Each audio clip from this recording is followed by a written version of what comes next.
അജ്മൽ അമീർ. അജ്മൽ അമീർ എയറിലാണ് guys. എന്താ രാമേന്ദ്ര പ്രശ്നം? പ്രശ്നം പറഞ്ഞാൽ ഭയങ്കര തമാശ.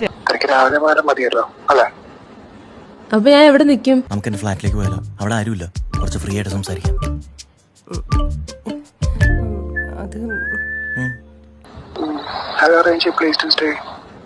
എവിടെ? അമ്മടെ പുളുസോ. നിന്റെ ചാട്ട എങ്ങോട്ടാണെന്നൊക്കെ എനിക്ക് മനസ്സിലാകുന്നുണ്ട്. അപ്പൊ താൻ മാരീഡ് അല്ലേ? അവളോട് പണി നോക്കാൻ പറ. അവളെന്റെ ഭാര്യയല്ല, ശൂർപ്പണഖ. സ്വന്തം ഭാര്യയെ വഞ്ചിക്കാത്ത ഏതെങ്കിലും ഒരു ഭർത്താവ് കേരളത്തിലുണ്ടോ?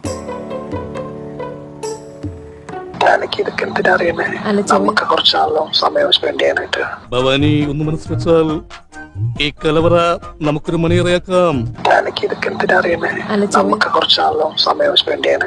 ആരെങ്കിലും ചോദിച്ചാലേ ചേച്ചിയുടെ ഭർത്താവാണെന്ന് പറഞ്ഞാൽ മതി. അങ്ങനെ അവരെ പല ചായച്ച് സംഗമിക്കാനൊന്നും എന്നെ കിട്ടുന്നില്ല. ഞാൻ അത്രയ്ക്ക് വൃത്തിയായിട്ടൊന്നുമല്ല. കാട്ടുകോഴി എനിക്ക് എന്തിന്? നീ എന്താണ് ഉദ്ദേശിക്കുന്നത് വത്സ? താഴെ ചപ്പി എടുക്കാനുള്ളല്ലേ? താനൊന്ന് മുറിക്ക് പുറത്തു പോയേ. വൃത്തിയായിട്ടവനെ നാറി മനസ്സ് ചിത്തേക്ക് നോക്കിണ്ടല്ല. എന്നെ നീട്ടൊന്നുമില്ല. അയ്യോ എന്റെ കുട്ടി, ഞാൻ സത്യസന്ധമായിട്ട് പറഞ്ഞതാ. എന്തിന്?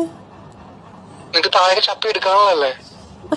അയ്യേ, ആലോചിക്കും തോറും നാണിച്ച് തൊലി പൊളിയുന്നു. ഞാൻ അത്രക്കാരൻ തൽപരകശിയല്ല. പുഴയിൽ തെളിനീരിൽ ഉലരി തിളങ്ങി മൂകം. ഒരു 25 അല്ല, ഒരു 23 വയസ്സ് പ്രായം. പഴയ നായികമാരുടെ സൗന്ദര്യം. സൈഡ് ആംഗിളിൽ നിന്ന് നോക്കിയാൽ ജയപ്രദ, പിന്നിൽ നിന്ന് നോക്കിയാൽ ഭാനുപ്രിയ, മുമ്പിൽ നിന്ന് ശ്രീദേവി.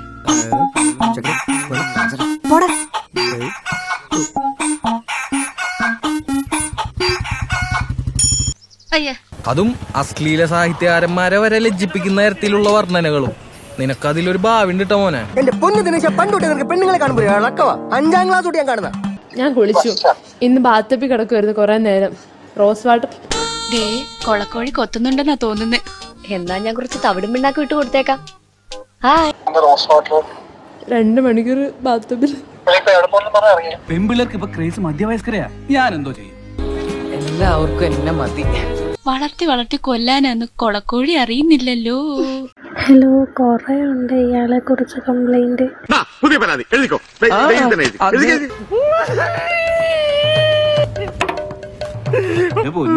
കൊലക്ക് കൊടുക്കല്ലേ ചെയ്. എനിക്ക് മെസ്സേജ് അയച്ചിട്ടുണ്ടായിരുന്നു. എനിക്കിങ്ങനെ റാൻഡംലി ഇൻസ്റ്റഗ്രാമിൽ വന്നൊരു മെസ്സേജ് ആയിട്ടായിരുന്നു. എന്നെ ഫോളോ ഒക്കെ ചെയ്യുന്നുണ്ടായിരുന്നു. ഇവൻ സമനില തെറ്റി ചെയ്യുന്ന ഈ ഇടയായിട്ട് ഇതിന്റെ സ്ഥിരം പരിപാടിയാണ്. പിന്നെ ഈ അവിവാഹിതർ എങ്ങനെയൊന്നും എന്റർടൈൻ ചെയ്യും. കഴിഞ്ഞ വർഷം പുള്ളി എന്നിട്ട് മെസ്സേജ് ഒക്കെ അയച്ചു. I thought he was like genuine kind of നമ്മൾ നോർമലി മെസ്സേജ് അയക്കുന്ന പോലെയാണെന്ന്. പക്ഷെ കുറച്ച് കഴിഞ്ഞപ്പോൾ I understood that it wasn't like a normal stuff. ഈശ്വര, ഓരോന്നോരോന്നെ പുറത്തേക്ക് വന്നോണ്ടിരിക്കുകയാണല്ലോ. മലയാളികളുടെ പേരൂടെ തന്നെപ്പോലുള്ള അലവലാദികൾ വന്ന് നാറ്റിക്കും. അപ്പോൾ പുള്ളി പതിയെ വാനിഷ് മോഡൊക്കെ യൂസ് ചെയ്യാൻ തുടങ്ങി. വാനിഷ് മോഡ് യൂസ് ചെയ്തു. എന്നിട്ട് എന്തോ മീറ്റ് ചെയ്യണം എന്നൊക്കെ പറഞ്ഞു. എനിക്ക് കുറച്ച് കാര്യങ്ങൾ സംസാരിക്കാനുണ്ട്. ഭവാനി കുലകൾക്കിടയിലേക്ക് വരുമോ? അപ്പം ഐ മെറ്റ് ഹിം വൺസ്. എന്നെ വളരെ അത്യാവശ്യമായിട്ട് കാണണമെന്ന് പറഞ്ഞ് വിളിച്ചപ്പോ ഞാൻ ഒരുപാട് പ്രതീക്ഷിച്ചു പോയി. തെറ്റാണോ? ഒന്നില്ലെങ്കിൽ അജ്മൽ അമീറിനെ ട്രാപ്പ് ചെയ്യാൻ വേണ്ടിയിട്ട് ഇപ്പോ അറിയാലോ, ഇത് ഇവൻ ഇങ്ങനെയാണെങ്കിൽ അവന്റെ മാക്സിമം എടുത്തിട്ട് ഇവൻ അങ്ങോട്ട് എക്സ്പോസ് ചെയ്ത് കളയാന്നുള്ള രീതിക്കായിരിക്കണം. അല്ലെങ്കിൽ രണ്ടുപേരും കൂടി മ്യൂച്വൽ കൺസെന്റിലുള്ള ഒരു റിലേഷൻ ആയിരിക്കണം. What ever it is. അവിടെ എവിടെയും ഒരു ഒരു ഡിനൈങ് അല്ലെങ്കിൽ തെറി വിളിച്ചുള്ള ഓടിക്കൽ, ഈ സംഗതികളൊന്നും കാണാൻ എനിക്ക് ആ ഒരു ഓഡിയോ ഒരു ഫീല് കിട്ടിയിട്ടില്ല. സംഗതി ആകെ നാട്യക്കേസായി. സജി, വീട്ടിൽ തന്നെ ഇരുന്നാ മതി. എന്നെ കാണാൻ വന്നതാണോ? ഞാൻ നിങ്ങളെ കാണാൻ വേണ്ടി വന്നല്ലോ. നമ്മുടെ ഫോൺ ലോഞ്ച് ചെയ്യാൻ വേണ്ടി. ഈ ഫോൺ വർക്കിംഗ് ആണോ നോക്കാവോ? പിന്നെന്താ, വിത്ത് പ്ലഷർ. വർക്കിംഗ് ആണോ? വർക്കിംഗ് ആണ്. ആ ഫോൺ നമ്മൾ ഡെയിലി ലൈഫിൽ നമുക്ക് വരുന്ന കുറെ ലിക്വിഡ്സുമായിട്ട് കോണ്ടാക്ട് വരാറുണ്ട്. Okay, Fanta. ഓ ജീസസ്, ചണ്ടായിപ്പോയ മോനെ. കുഴപ്പമില്ലേച്ചി. നെക്സ്റ്റ് വൺ എന്ന് വെച്ച് കഴിഞ്ഞാല് പെപ്സി. അത്രയും വേണോ? വേണം, കുറച്ച് കടുപ്പത്തിരിക്കട്ടെ. പിന്നെ വരാൻ പോകുന്നത് അത് ഡിറ്റർജന്റ്, വേണേ കുറച്ച് അടിച്ചോ.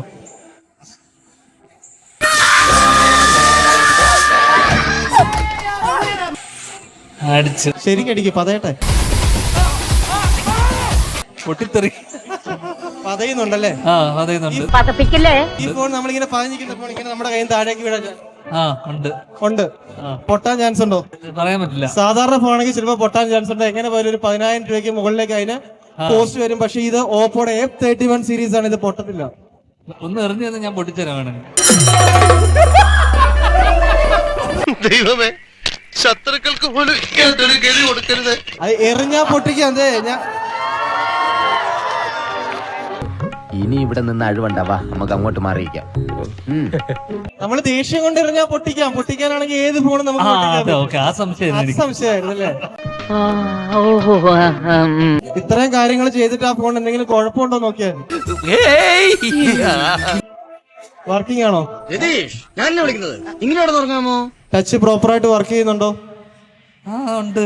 ഉണ്ട്. ശാസ്ത്രത്തിന്റെ ഒരു വളർച്ച. ചേട്ടൻ ഡ്രില്ല് ചെയ്തോ? പൊട്ടിന്റെ പൈസ പൊട്ടിക്കഴിഞ്ഞാൽ പൈസ ഞാൻ കൊടുത്തോളാം, കുഴപ്പമില്ല. ഞാൻ എങ്ങനെ വിശ്വസിക്കും? ഇവന് ഞാൻ ഗ്യാരണ്ടി.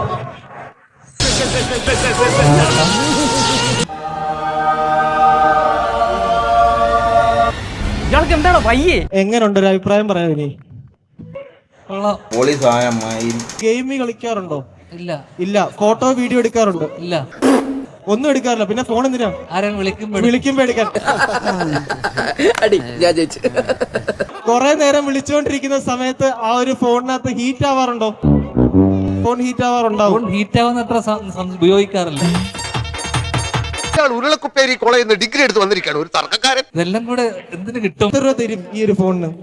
ഈ ഒരു ഫോണിന് എല്ലാം കൂടെ ഒരു 5,000 രൂപ തരും. ഒരുമാതിരി കണ്ണിച്ചോരത്തെ വർത്താനം പറയടേ. 5,000 രൂപ അത് ഭയങ്കര കുറവാ. ഇവിടെ എത്രയേ കിട്ടും? ധ്യാൻ ചേട്ടൻ ആയോണ്ട്, വിനീതേട്ടൻ അനിയനായോണ്ട് എനിക്കൊരു 22,999 രൂപ വന്നു കഴിഞ്ഞാല് ശ്രീനിവാസന്റെ മോനും കൂടെ ആയതുകൊണ്ട് 15,000 രൂപ.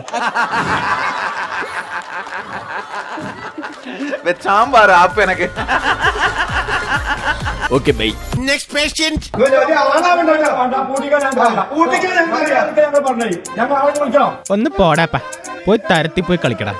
അത് തന്നെയാണ് ഞാനും പറഞ്ഞത്, വെറുതെ മനുഷ്യൻ നോക്കി പഠിപ്പിക്കാനായിട്ട്. ഞാൻ വേണ്ടെന്ന് വെച്ചിരുന്നതാ.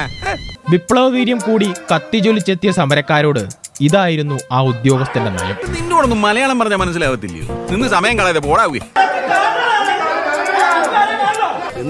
വെള്ളം കുടിച്ച് വീട്ടിൽ പോകാൻ.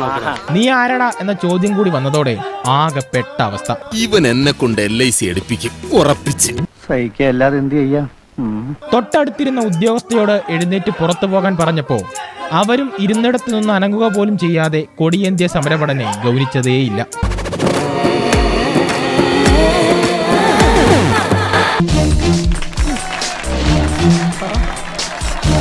ജനങ്ങൾ സമ്പൂർണ്ണ സാക്ഷരത നേടിയതാണ് നമുക്കടിയായത്. എങ്ങനെ? സാക്ഷരത നേടിയപ്പോ ജനങ്ങൾക്ക് വിവരം വന്നല്ലോ. ഇതോടെ എന്നാ പിന്നെ ഫ്യൂസ് ഊരാം എന്നായി സമരക്കാർ. അങ്ങനെ മടങ്ങിപ്പോകല്ലേ. എന്തായാലും കലക്കിട നീ. നിന്നെ ഞങ്ങൾ സമ്മതിച്ചു തന്നിരിക്കുന്നു. ഇതിനു പിന്നാലെയാണ് സമരത്തിനിടയിൽ സമരക്കാരെ കടിച്ചൊരു തെരുവ് നായയും ട്രോളിൽ നിറഞ്ഞത്. അല്ല പിന്നെ വേണ്ടെന്ന് വിചാരിക്കുമ്പോ കളിക്കാൻ നീ ഈ ഉപകാരം ഞാൻ ഒരിക്കലും പറഞ്ഞില്ല. നന്ദിയുണ്ട് സാറേ, നന്ദി. പെരുമ്പാവൂരിലെ റിലയൻസ് സൂപ്പർ മാർക്കറ്റ് അടപ്പിക്കാനെത്തിയ CITU പ്രവർത്തകർ പറഞ്ഞു ദേഷ്യം അംബാനിയോടാണ്. നിങ്ങളോട് ഞാൻ ദേഷ്യമല്ല, അംബാനിയോട് ദേഷ്യമുള്ളൂ. എന്തിനാടാ ദിനേശ നാട്ടുകാരെ ചിരിപ്പിക്കാൻ വേണ്ടി ഇങ്ങനെ ഓരോന്ന് ചെയ്തു കൂട്ടുന്നത്? മാൾ പൂട്ടാൻ പോയവർ, കച്ചവടത്തിന് വെച്ച മീനിൽ മണ്ണെണ്ണയൊഴിക്കുമെന്ന് ഭീഷണിപ്പെടുത്തിയ നേതാവ്, സ്കൂളിൽ അധ്യാപകരെ പൂട്ടിയിട്ടവർ, മരുന്ന് ഗോഡൌണിൽ അഴിഞ്ഞാടിയവർ, അങ്ങനെ തലങ്ങും വിലങ്ങും ട്രോളോട് ട്രോൾ.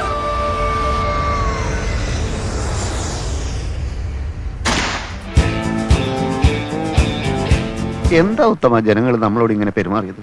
അതെ, ഒരു പാർട്ടിയിലും പെടാത്ത നിഷ്പക്ഷമതികളായ കുറെ ജനങ്ങളുണ്ടല്ലോ, ആ തെണ്ടികളായി ഇത്തവണ നമ്മളെ പറ്റിച്ചത്. ഈ അഖിലേന്ത്യാ പണിമുടക്ക് എന്ന് പറഞ്ഞ് എന്തിനായിരുന്നു ഇത് കൊടുത്തത്? ഇതൊരു കേരള പണിമുടക്ക് എന്ന് കൊടുത്താൽ മതിയായിരുന്നു എന്നാണ് എനിക്ക് തോന്നുന്നത്. വനത്തെ കഞ്ഞിയായില്ലേ? ഇതിൽ കൂടുതൽ ഇനി എന്താവാനാ? സോറി. എന്റെ വിജയേട്ടാ ഇത് വേണ്ട.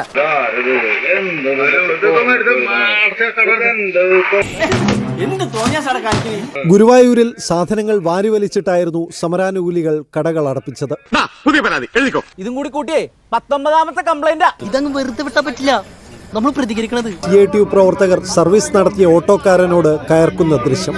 പ്രവർത്തകരിൽ ഒരാൾ വണ്ടിയുടെ താക്കോൽ ഊരിയെടുത്തെങ്കിലും പോലീസ് ഇടപെട്ട താക്കോൽ തിരികെ നൽകി. പോയല്ലേ? എന്ത് ചീറ്റിന്ന്? സാരില്ലടാ, നീ എവിടെ പരിപാടി അവതരിപ്പിച്ചാലും ഇത് തന്നെയാണല്ലോ അതിന്റെ വിധി. ഇതിനെല്ലാം അപ്പുറം കേരളത്തിൽ മാത്രം കണ്ടുവരുന്ന ഈ കലാരൂപത്തിന് ഇക്കുറിയും മാറ്റമുണ്ടായില്ല എന്ന സത്യവും. അതൊന്നും സാരമില്ല, ഇവന് ഇതൊക്കെ പറയുവാ. അല്ല, പ്രഭാകരേട്ടന് വീട്ടില് വിലയില്ലെങ്കിലും നാട്ടില് പുല്ല് വിലയാ. അയ്യോ അയ്യോ. 100 ദിവസം നിന്നവർക്ക് പോലും ഞാൻ പറഞ്ഞിട്ട് വിശ്വസിക്കുന്നില്ല. ഞാൻ കുക്ക് ചെയ്യത്തില്ല, എനിക്ക് കുക്കി അറിയില്ല. നീ അങ്ങനെയല്ലല്ലോ നേരത്തെ പറഞ്ഞത്. Flash back. കുക്കിംഗ് ഒക്കെ അറിയോ? എന്താണ്? വീട്ടിൽ കഴിക്കാൻ പറ്റുന്നതൊക്കെ ഉണ്ടാക്കും.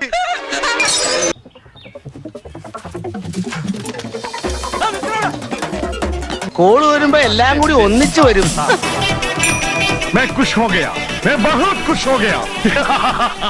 എല്ലാം ഉണ്ടാകും. ഞാൻ എന്റെ ഫ്രണ്ട്സിനെ കൊണ്ടായി. സത്യമാണേ. സത്യം. പൊറോട്ട ഉണ്ടാക്കാൻ അറിയാം.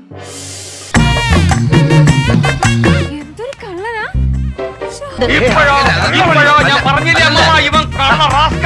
ഞാൻ പറഞ്ഞിട്ട് വിശ്വസിക്കുന്നില്ല. ഞാൻ കുക്ക് ചെയ്യത്തില്ല, എനിക്ക് കുക്കി അറിയില്ല. ഞാൻ കിച്ചണിൽ പോലും ഒരു പഠിച്ചിപ്പാറോ വീട്ടില്. വെറുതെ പറയാണെന്ന്. ഇതൊക്കെ ഉണ്ടാക്കും. എല്ലാം ഉണ്ടാക്കും. എന്നുവെച്ചാ ഇപ്പൊ എന്ത് പറഞ്ഞാലും ഞാൻ ഉണ്ടാക്കും. അപ്പൊ തട്ടിപ്പാണല്ലേ? നാട്ടുകാരെ മുഴുവൻ പറ്റിച്ച് നിന്റെ പരിപാടി തീർത്ത് തരാണ് ഞാൻ. ബിരിയാണി ഉണ്ടാക്കും, ചിക്കൻ ഉണ്ടാക്കും, മീൻകറി ഉണ്ടാക്കും. എന്തോന്നാ ബിരിയാണി ഉണ്ടാക്കും, ചിക്കൻ ഉണ്ടാക്കും, മീൻകറി ഉണ്ടാക്കും.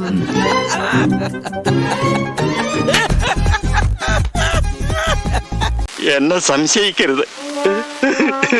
ഞാൻ കുക്ക് ചെയ്യത്തില്ല, എനിക്ക് കുക്കി അറിയില്ല. വീട്ടിൽ കഴിക്കാൻ പറ്റുന്നതൊക്കെ ഉണ്ടാക്കും. നിങ്ങള് വഞ്ചനയിൽ ചതി പാടില്ല കുട്ടി. നിന്റെ ബുദ്ധിയില്ലായ്മ നീ ഒരിക്കൽ കൂടെ തെളിയിച്ചിരിക്കുന്നു. അറിയാമെന്ന് പറഞ്ഞു, പിന്നെ ഇപ്പൊ അറിയില്ലെന്ന് ആദ്യം അങ്ങനെ പറഞ്ഞ. എന്താ അങ്ങനെ പറഞ്ഞേ? അനുമോൾ പറയുന്നത് അനുമോൾക്ക് അങ്ങനെ ഇവിടെ വന്നിട്ടാണ് പാചകമൊക്കെ പഠിച്ചത്. പക്ഷെ നിങ്ങൾ പറഞ്ഞത് ശരിയാണ്. കുറേ കുക്കറി ഷോയുടെ വീഡിയോസ് ഒക്കെ ഇപ്പൊ ഓടുന്നുണ്ട് കിടന്ന്. ശബത്തി കുത്താതെ ഭവാനിയമ്മേ. ആര് പറഞ്ഞു ശവാഹൻ? അവനൊന്നും ഉള്ളതും കൊണ്ടിരുന്നാ പോരായിരുന്നു. എനിക്കറിയില്ല ഏതാണ് സത്യം, മനു പറയുന്നത് ഏതാണ് കള്ളം എന്ന് മനസ്സിലാക്കാൻ സാധിക്കുന്നില്ല. അവന്റെ അഭിനയമാണെങ്കിൽ അവനൊരു അവാർഡ് കൊടുക്കേണ്ടി വരും. ബിരിയാണി ഞാൻ നന്നായിട്ടുണ്ടാക്കും. എല്ലാത്തിനും ഈ ആക്ഷൻ എന്തിനാ വരുന്നത്? അല്ല, എനിക്കറിയാം, അറിയാം എന്നുള്ളൊരു അഹങ്കാരം. എന്റെ കാലിന്റെ കീഴിൽ നിന്ന് മാറി കേട്ടോ. നീ എന്തോടാ പറഞ്ഞത്? എനിക്ക് വിശ്വസിക്കുന്നില്ല. ഞാൻ കുക്ക് ചെയ്യത്തില്ല, എനിക്ക് കുക്കി അറിയില്ല. ഇത്ര പെട്ടെന്ന് നിനക്ക് ഈ ഉയർച്ച ഉണ്ടാവുമെന്ന് ഈശ്വരനാണ് ഞാൻ കരുതി. കുക്കി അതാണ് എന്റെ ഹോബി കേട്ടോ. ഈശ്വര ഓരോന്നോരോന്നെ പുറത്തേക്ക് വന്നോണ്ടിരിക്കുകയാണല്ലോ. ഞാൻ ഉണ്ടാക്കുന്ന ഫുഡ് എന്ന് പറയുമ്പോ ഈ ചൈനീസ് വിഭവങ്ങളാണ്. മനസ്സിലായി. എടാ നാറി, നിനക്ക് നാണമുണ്ടോ? എന്റെ ഭയ ഞാനൊന്നും പറഞ്ഞിട്ടില്ല. മുതലാളി ഒരു പ്രാവശ്യം പറഞ്ഞിട്ടുണ്ട് ബോട്ടിൽ വെച്ചേ. കള്ളം പറഞ്ഞാൽ കണ്ണടിച്ചാൻ പൊളിക്കുന്നുണ്ട്. പറഞ്ഞായിരുന്നു ഒരു വട്ടം. ഗ്രിൽഡ് ചിക്കൻ സൂപ്പർ ആയിട്ട് ഉണ്ടാക്കും. ഞാൻ എന്നെ പൊക്കുന്നതല്ല, ഞങ്ങൾ പുറത്തുനിന്ന് മേടിച്ച് കഴിക്കില്ലേ, അതിനേക്കാൾ നല്ല ടേസ്റ്റ് ആയിട്ട് ഉണ്ടാക്കും. അതെങ്കിലും നീ ഒന്ന് സമ്മതിച്ച് തന്നല്ലോ. പണിയെടുത്ത് തിന്നണമെന്നൊക്കെ ആഗ്രഹമുണ്ട് സാറേ, പക്ഷെ പറഞ്ഞു പറ്റിച്ച് തിന്നാലേ വായിന്നിറങ്ങുള്ളൂ. ശീലായിപ്പോയി. ഭയങ്കര ഇഷ്ടം കുക്ക് ചെയ്യാനായിട്ടൊക്കെ. അരിയുന്നത് തന്നെ കണ്ടോ എന്തൊരു പ്രൊഫഷണലിസം ഉള്ളേ. നിങ്ങക്ക് നാണം ഉണ്ടോ? തനിക്ക് നാണമില്ലേടോ? ഇല്ല. അതൊന്നും അറിയാണ്ട് ഞാൻ ഇവിടെ വന്നിട്ട് ഇത്ര ധൈര്യത്തോടു കൂടി കിച്ചണിൽ കയറി. കിച്ചണിൽ നിൽക്കുന്നുണ്ടല്ലേ ഒരുപാട് പരിചയമുള്ള ഒരാളെ. അത് എല്ലാരും പറയുന്നുണ്ട്, അത് എനിക്കറിയില്ല. അതെനിക്ക് ഈ ഫൂളിഷ് ലൈസ് ഒക്കെ എല്ലാരും വിശ്വസിക്കുന്നു വിചാരിച്ചിട്ടാ? സ്വന്തം ഇഷ്ടത്തിന് തട്ടിവിടുന്ന പറയൂ. ഒന്നത്തെ കാര്യം, നമ്മൾ ചെയ്യുന്ന ഒരു കാര്യം നമ്മൾ കുറച്ച് സ്നേഹമൊക്കെ കൊടുത്തു കഴിഞ്ഞാൽ അത് നന്നായിട്ട് ചെയ്യാൻ പറ്റും. നിന്നെ സമ്മതിക്കണം. നിന്റെ വായിൽ എങ്ങനെയാടാ ഇത്രയും പെട്ടെന്ന് ഇത്രയും വലിയ നുണകൾ വരുന്നേ? ഇങ്ങനെ വന്നിട്ട് ഇന്നലെ എനിക്ക് കപ്പ് കിട്ടിയ സമയത്ത് ഇവന്റെ മുഖത്ത് ഒരു എക്സ്പ്രഷൻ ഉണ്ടായിരുന്നില്ല. എക്സ്പ്രഷൻ ഉണ്ടായിരുന്നത് ആരുടെ മുഖത്തൊക്കെയാണെന്ന് ഞാൻ കണ്ടു. അതെന്താണോ താനൊരു അർത്ഥം വെച്ച് സംസാരിക്കണേ? അതൊരു കുരുക്കാണല്ലോ. ഇതെന്നെ ഉദ്ദേശിച്ചാണ്, എന്നെ തന്നെ ഉദ്ദേശിച്ചാണ്, എന്നെ മാത്രം ഉദ്ദേശിച്ചാണ്. സംശയം ഉണ്ടോ? എന്തെങ്കിലും പറ്റുന്നു ഹഗ്ഗിയാൻ പറ്റിയിട്ടുണ്ട്. വിനറായിൽ ഒരുപാട് സന്തോഷം. നിങ്ങളെല്ലാരും എന്തുണ്ടാക്കാൻ എന്നെ നോക്കുന്നു? എന്നെ പിടിച്ച് പുറത്താക്കിയതാ എന്റെ കുഴപ്പം കൊണ്ടല്ല. എന്റെ പ്രിൻസിപ്പൾസുമായി അവിടുത്തെ പ്രിൻസിപ്പാൾസിന് ഒത്തുപോകാൻ പറ്റുന്നില്ല എന്നുള്ളതാണ് അവരുടെ പ്രോബ്ലം. എല്ലാവർക്കും നമസ്കാരം. നമസ്കാരം. എനിക്ക് മുഖം നോക്കാതെ നിങ്ങളോട് കുറച്ച് സംസാരിക്കാനുണ്ട്. ബിഗ് ബോസ് സീസൺ 7 കപ്പ് വാങ്ങിക്കൊടുത്ത PR വിനു സാറിനും ടീമുകൾക്കും എന്റെ അഭിനന്ദനങ്ങൾ. അയ്യോ അതൊന്നും വേണ്ട. എന്താ എന്റെ ഈ സംസാരത്തിലൊരു ദേഷ്യം പോലെ? സൂര്യ, നിനക്ക് തോന്നിയില്ലേ 10 വർഷം യേശുക്രിസ്തുവിനെ തള്ളി പറഞ്ഞ പോലെ ഒരു അവജ്ഞയും പുച്ഛവും തോന്നി? പിന്നെ ബിഗ് ബോസ് ഹൗസിന്റെ ഉള്ളിൽ ഞാൻ കയറിയതിനു ശേഷം 3-ാമത്തെ ദിവസം ഞാൻ അറിയാതെ എന്റെ അച്ഛന്റെ കയ്യിൽ നിന്ന് 1.5 ലക്ഷം രൂപ വാങ്ങിച്ച് സോഷ്യൽ മീഡിയയിൽ എനിക്ക് എന്തോ വലിയ റീച്ചൊക്കെ ഉണ്ടാക്കി തരാമെന്ന് പറഞ്ഞ് PR പണി എടുക്കാമെന്ന് പറഞ്ഞിട്ട് വിനു സാറ് PN പണിയാണ് തന്നത്. എന്നെ കൊണ്ട് ഇതൊക്കെ അല്ലേ പറ്റുള്ളൂ. എനിക്കിവിടെ പേരുത്തങ്ങോട്ട് വരും. എന്റെ കയ്യിലെങ്ങാനും ഇപ്പൊ കിട്ടിയാണ്ടല്ലോ സാഗറേ. എന്നെ ഇത്രയും റീച്ചും ഇത്രയും ഫേമസും ഇത്രയും വൈറലാക്കി തന്ന വിനു സാറിന്റെ സോഷ്യൽ മീഡിയക്കാർക്കും യൂട്യൂബേഴ്സിനും എന്റെ എല്ലാ നന്ദിയും ഞാൻ അറിയിച്ചു കൊള്ളുന്നു. അതാണ് ഞങ്ങളുടെ കുടുംബത്തിന്റെ മഹിമ. വിനു സാറും പിന്നെ വിന്നറിന്റെ ഫാൻസ് എല്ലാം കൂടിയാ പറയുന്നത്. അതറിഞ്ഞാലും ഒത്തിരി സന്തോഷമുണ്ട്. എന്തായാലും വിന്നർക്ക് ഞാൻ കാരണം കപ്പ് കിട്ടിയല്ലോ. കണ്ണീര് തുടച്ചിട്ട് കുറച്ചുകൂടി വിശ്വസിക്കാൻ തോന്നുന്നു. പിന്നെ അഖിൽ മാരാറിനോട്, മാരാറ് കൊട്ടിയാൽ മാക്രി അറിയുമായിരിക്കും, പക്ഷെ അഡ്വക്കേറ്റ് ശൈത്യ കരയത്തില്ല.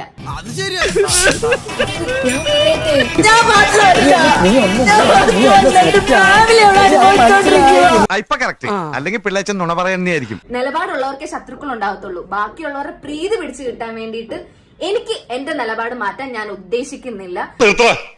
ആദ്യം നീ എന്നാ നോക്ക്, എന്നിട്ട് സ്വയം നന്നാക്കിയാ മതി. എങ്ങനെ? നിനക്കൊരു വിചാരമുണ്ട് നീ ഭയങ്കര ബോൾഡാണെന്ന്. ബോൾഡല്ല, ബോൾട്ടാണ്, ബോൾട്ട്. അപ്പൊ എന്തായാലും എന്നെ ഇത്രയും വൈറലാക്കി തന്ന എല്ലാവർക്കും ഒരിക്കൽ കൂടി നന്ദി പറഞ്ഞുകൊണ്ട് ഞാൻ നിർത്തുന്നു. Thank you so much. Flash back. 5th position പോകുന്നത് ടീന ചേച്ചി ആൻഡ് ശൈത്യ. ഇത് നമ്മുടെ രശ്മിയിലളിയാ. നിങ്ങളെ സാക്ഷി നിർത്തി ഇത് ഞാൻ ബഹിഷ്കരിക്കണം. അതെന്താ? ഞാൻ തറവാട്ടി പറഞ്ഞവനാ. ഇഷ്ടമില്ലാത്തടത്ത് പറ്റിക്കൂടുന്ന ടൈപ്പ് അല്ല ഇരമണൻ. അഭിമാനം വിറ്റ് തിന്നുന്നവനല്ല.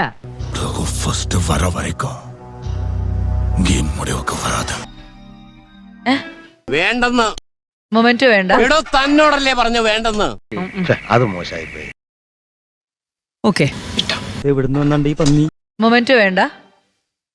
വേണ്ടച്ചോ, ആരുടെ ഔദാര്യം വേണ്ട. എന്താ ലക്ഷ്മി, എന്താണിത്? ഒരു ആർട്ടിസ്റ്റ് എന്ന നിലയിൽ നമുക്കൊരു വേദി കിട്ടുമ്പോ അതിൻ്റെതായ ഒരു റെസ്പെക്ട് വേണം. അതാണ് എന്നെ പഠിപ്പിച്ചെന്ന്. കുട്ടികളോട് അതൊക്കെ പറഞ്ഞിട്ട് എന്താ കാര്യം സാർ? അതിന് ഒരു ബുദ്ധി വേണം, അതിവനില്ല. ചാൻസ്, ടൈം, മൊമെന്റ്, എന്താ പറയാ, ഇത് എല്ലാവർക്കും കിട്ടുന്ന ഒരു ഇതല്ല. ആ ഒരു ബഹുമാനം വേണ്ടേ? പ്ലീസ് ഇങ്ങനെ ഡിസ്റെസ്പെക്ട് ചെയ്യരുത്. Thank you. ഇന്നിവിടെ അവര് 5th പൊസിഷൻ തന്നപ്പോ അവര് ഷോ ക്വിറ്റ് ചെയ്യാണ്. എന്നെ കഷ്ടല്ലേ? Common sense ഇല്ലാത്തതിന്റെ കുഴപ്പേ. അല്ലെങ്കിൽ ബുദ്ധി പറഞ്ഞു കൊടുക്കാൻ അവൻ ആരെങ്കിലും വേണ്ടേ? അമ്മയോട് ഞാനൊരു സത്യം തുറന്നു പറയട്ടെ. ഞങ്ങൾ തമ്മിൽ അവിടെ സംസാരിച്ചില്ല, ജസ്റ്റ് ഒരു നോട്ടം. ആ നോട്ടത്തിൽ തന്നെ ഞങ്ങൾക്ക് രണ്ടുപേർക്കും കാര്യം മനസ്സിലായി. പക്ഷെ ഇത് ചീപ്പായി പോയി, ചീറ്റിംഗ് ആയി പോയി. പക്ഷെ ഞങ്ങൾ രണ്ടുപേരും കൂടെ ഒരു നോട്ടം നോക്കിയതേ ഉള്ളൂ. പൊസിഷൻ അനൗൺസ് ചെയ്യുകയും ഞങ്ങൾ രണ്ട് ഷോക്ക് എന്ന് പറഞ്ഞാൽ അമ്മാതിരി ഷോക്കായി പോയി. അതെനിക്ക് ഇഷ്ടമില്ല. അന്ന് രാത്രി ഞാൻ സ്ഥലം വിട്ടു. ഞാൻ തെറ്റാണോ? തെറ്റാണ്. കാര്യം ഇത്രയും നാളും നമ്മൾ കഷ്ടപ്പെട്ടത് വെറുതെ ആയി പോയോ? അല്ലെങ്കിൽ നമ്മുടെ കയ്യിൽ നിന്ന് ഒരുപാട് പൈസ ഇതിനു വേണ്ടിയിട്ട് മുടക്കിയിട്ടുണ്ട്. എന്നിട്ട് തരുന്നതോ വെറും 1200 ഉലുവ. നമുക്കത് തീർത്ത് വലിക്കാൻ തകയോ? അതൊക്കെ വെറുതെ. 3 ലക്ഷം രൂപയാണ് ഇതിന്റെ ഫസ്റ്റ് പ്രൈസ് എന്ന് പറഞ്ഞ്. ഞങ്ങൾക്ക് 6.5 ലക്ഷം രൂപ ഒരു വർഷം കൊണ്ട് എനിക്ക് നഷ്ടപ്പെട്ട 3 കോടി വീണ്ടെടുക്കാൻ 5 കോടി മുടക്കാനും എനിക്ക് മടിയില്ല. നിനക്കെന്നെ അറിഞ്ഞൂടാ. 3 ലക്ഷത്തിന് വേണ്ടിയിട്ട് ഒരു 6.5 ലക്ഷം ചിലപ്പോ എനിക്കായിരിക്കും കുറവ്, മറ്റുള്ള അമ്മമാർക്ക് അതിലും കൂടുതലായിട്ടുണ്ടെങ്കിലേ ഉള്ളൂ. അങ്ങനെയുള്ള കുറെ വിഡ്ഢികളാണ് ഞങ്ങൾ. അതെ അതെ, ആ മുഖത്ത് എഴുതി വെച്ചിട്ടുണ്ട്. ഇത് ഞാനത് മറന്നിരിക്കായിരുന്നു, കാണുമ്പോൾ ചോദിക്കണം എന്ന് വിചാരിച്ചു. ഞാനാണിത് ചോദിക്കേണ്ടത്.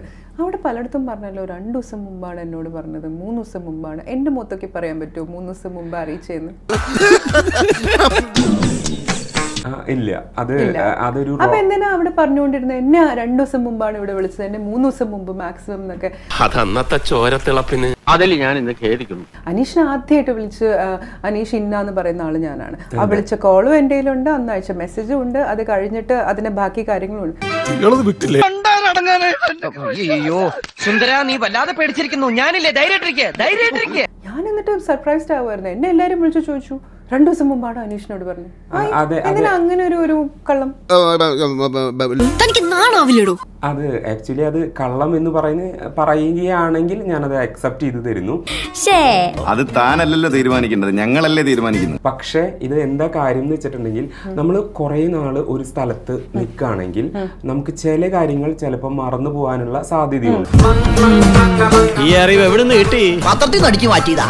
കാര്യങ്ങളൊക്കെ 2 ദിവസം മുമ്പ് എന്നുള്ളത് ഒരു മറവിയാണോ അനീഷ്? ഇതൊക്കെ മറക്കാതിരിക്കാൻ ഞാനൊന്നും കൂടെ തന്നാലോ? വേണ്ട. ബിക്കോസ് നമ്മുടെ ഡോക്യുമെന്റേഷൻ വീട്ടിൽ എടുക്കാൻ വരുന്നു, അത് കഴിഞ്ഞ് മൈജിയിൽ പോയി ഷൂട്ട് ചെയ്യുന്നു. ഈ പ്രോസസ് ഒക്കെ അനീഷ് മറന്നുപോയോ ഒരു ദിവസം? കള്ളൻ അത് മതി, എത്തിക്സ് ഉള്ള കള്ളൻ അതിവിടെ വേണ്ട. എനിക്കിപ്പോ കറക്റ്റ് ആയിട്ട് ഓർമ്മയില്ല ഞാൻ എന്താ ഞങ്ങൾക്ക് നല്ല ഓർമ്മയുണ്ട് അനീഷ്. എനിക്ക് വളരെ വ്യക്തമായിട്ട് അറിയാം ഞാൻ ഒരാളെ എന്ന് വിളിച്ചു. ഒരിക്കലും നമ്മുടെ ബിഗ് ബോസ് ഓഡിഷൻ കഴിഞ്ഞിട്ട് ഒരാളെ 2 ദിവസം കൊണ്ട് കയറ്റാൻ പറ്റില്ല. ഈ ഇരിപ്പിൽ അങ്ങോട്ട് സമാധിയായാൽ മതിയായിരുന്നു. അത് കൊള്ളാം. അനീഷിനൊക്കെ ഒരുപാട് ദിവസം കിട്ടി അനീഷ്. ഇനി അതൊന്നും പറഞ്ഞിട്ട് കാര്യമില്ല, നമുക്ക് വേറെല്ലാം പറയാം. അനീഷിന്റെ ഒരു സ്ത്രീ വിരോധം, സ്ത്രീകളോട് അനീഷിന് ഇഷ്ടമല്ല. എന്നോട് ഇവൻ 6 മാസം സ്ത്രീകൾക്ക് എന്തിന് മെറ്റർനിറ്റി ലീവ് കൊടുക്കുന്നു, അതിന്റെ ആവശ്യമില്ല എന്ന് പറഞ്ഞ് നമ്മൾ ഭയങ്കരമായിട്ട് തർക്കിച്ചിരുന്നു. ഞാൻ ഓർക്കുന്നു, വല്ലാതെ ഓർക്കുന്നു. ഒക്കെ ഇന്നലെ കഴിഞ്ഞ പോലെ തോന്നുന്നു. ഇപ്പോഴും അതിൽ ഉറച്ചു വെക്കുന്നു. എന്തിനാണ് 6 മാസം മെറ്റർനിറ്റി ലീവ് കൊടുക്കുന്നത്? അതെനിക്ക് പലപ്പോഴും തോന്നിയിട്ടുണ്ട്. എന്തുകൊണ്ടായിരിക്കും അനീഷ് അങ്ങനെ?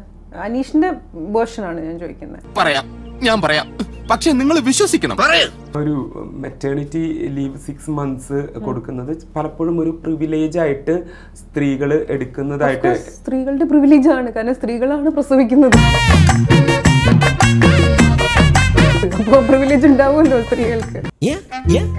ഞാൻ പറഞ്ഞ കറക്റ്റല്ലോ? അയ്യോ പിന്നെ അതാ കറക്റ്റ്. ഇങ്ങനെ ബുദ്ധിയില്ലാത്തൊരു സാധനം. ഞാൻ ഉദ്ദേശിച്ചത് എന്താണെന്ന് വെച്ചിട്ടുണ്ടെങ്കിൽ ഈ 6 മാസം എന്നുള്ളത് അത്ര കൊടുക്കുന്നുണ്ടെങ്കിൽ പുരുഷന്മാർക്കും എന്തായാലും അങ്ങനെയല്ല. നമ്മുടെ ഇത് പോയിന്റ് കറക്റ്റ്. പുരുഷന്മാർക്ക് കൊടുക്കരുത് എന്ന് ഞാൻ ഒരു സ്ഥലത്തും പറഞ്ഞില്ല. പണി പിന്നെയും പാളി, എല്ലാം കയ്യിൽ നിന്ന് പോവാ. പക്ഷെ സ്ത്രീക്ക് കൊടുക്കുന്നത് അവർക്ക് കിട്ടുന്ന ഒരു അൺവാണ്ടഡ് പ്രിവിലേജ് ആണെന്നാണ് അനീഷ് പറയുന്നത്. ഇപ്പോഴല്ല നിന്റെ മുഖം വവ്വാല് ചപ്പിയ പോലെ എവിനായത്. പറയണ്ടായിരുന്നു. എന്തൊരു നീചനാണ്. പെണ്ണുങ്ങൾക്ക് 6 കൊടുത്തിട്ട് ആണുങ്ങൾക്ക് ബാക്കി 1 കൊല്ലം കൊടുക്കൂ, അതൊന്നും നമുക്ക് ഒരു കുഴപ്പമില്ല. അത് പ്രിവിലേജ് ആണെന്നോ അല്ലാന്നോ നമ്മൾ ആരും തർക്കിക്കുന്നില്ല അനീഷ്. എന്ത് പറ്റി? അണ്ണന്റെ പെട്ടി അവൻ പൂട്ടിയാ? അതുകളാ അതിനെപ്പറ്റി പറഞ്ഞു തർക്കിക്കാൻ എനിക്ക് നേരമില്ല. എനിക്കിവിടെ 1-2 സ്വീകരണങ്ങളൊക്കെ ഉണ്ട്. പകല് മുഴുവൻ റെസ്റ്റ് എടുക്കുന്നതുകൊണ്ട് രാത്രി ഭയങ്കര ക്ഷീണമാണ്. ഞാൻ ചെന്ന് കിടക്കട്ടെ.